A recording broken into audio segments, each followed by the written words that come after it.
I swear, humans are not built for space. We send billion-dollar machines across the galaxy and then forget to turn them on. I'm not exaggerating.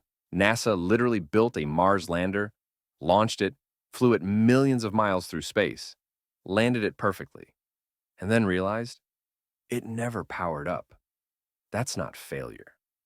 That's cosmic stupidity. You ever spend 3 hours assembling IKEA furniture just to realize you built it upside down? Yeah, that.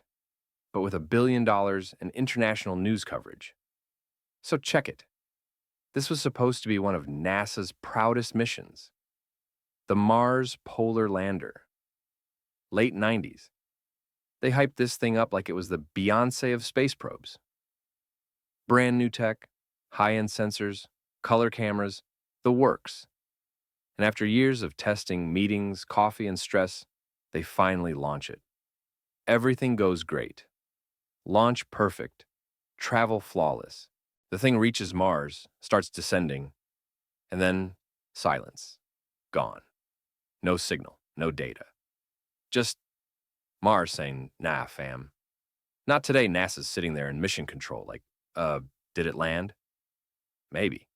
Did it crash? Could be. Is it alive? Possibly. Is it dead? Probably. Basically, nobody knew a damn thing.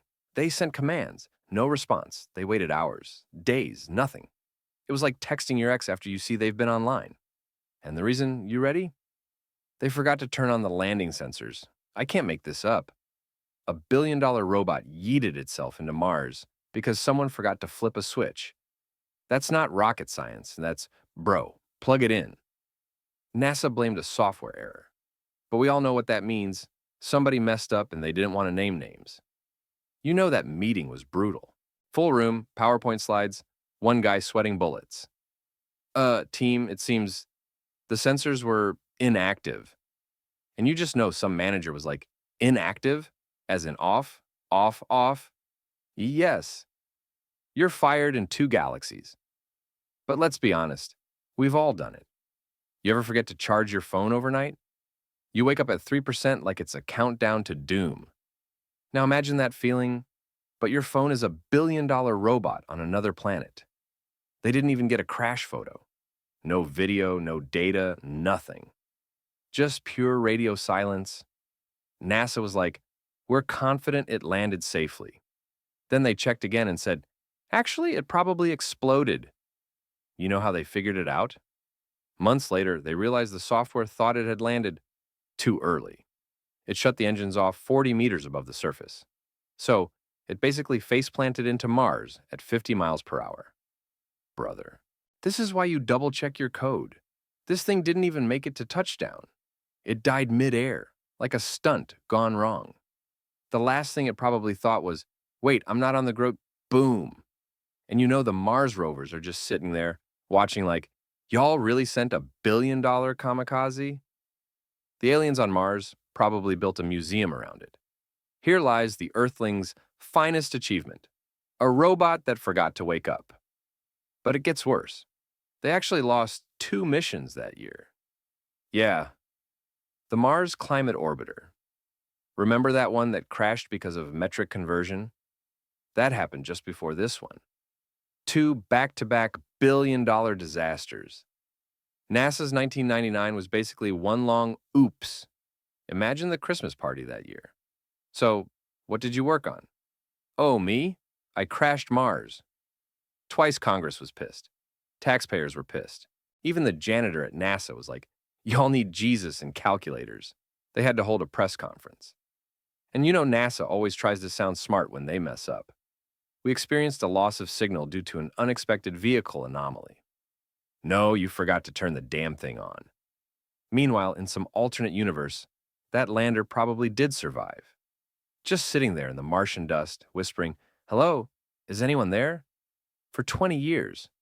It's like the saddest Tamagotchi in the solar system. You know what's really wild? The landing sequence was fully automated. No human control. It was supposed to do everything on its own. So they tested it for months. But nobody realized the code had a line that said, shut down engines when sensor detects touchdown. Problem was, it detected touchdown when the legs extended, in midair. That's like your car turning off the engine every time you buckle your seatbelt. So Mars didn't even destroy it. It destroyed itself. And you know there was that one engineer, the one guy who warned them, probably said something like, "Hey, what if the sensor triggers too early?" And his boss was like, "Don't be negative, Steve." Then it crashed. And you know Steve was sitting in the back of that meeting room like, mm-hmm, metric system my ass.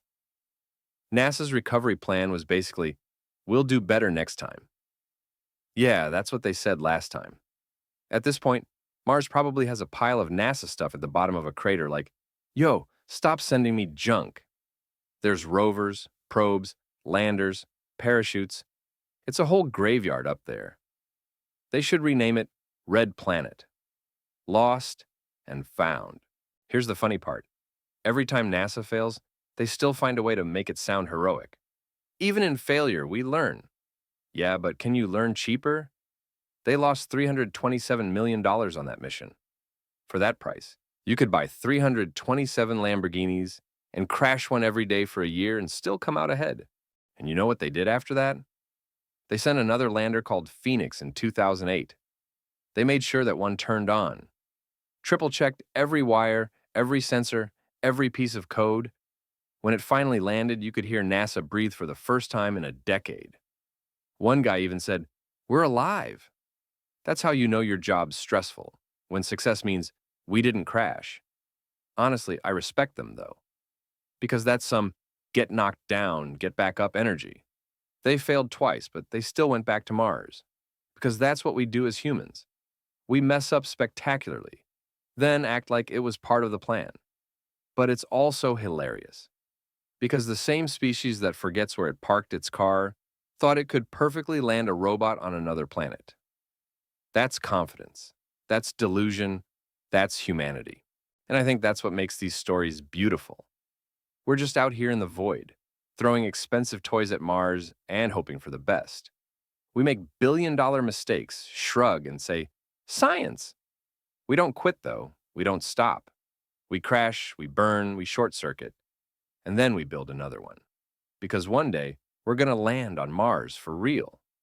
And when that astronaut steps out and says, "One small step for man," you know the engineer back home going to whisper, "Yo, did we remember to turn the mic on?"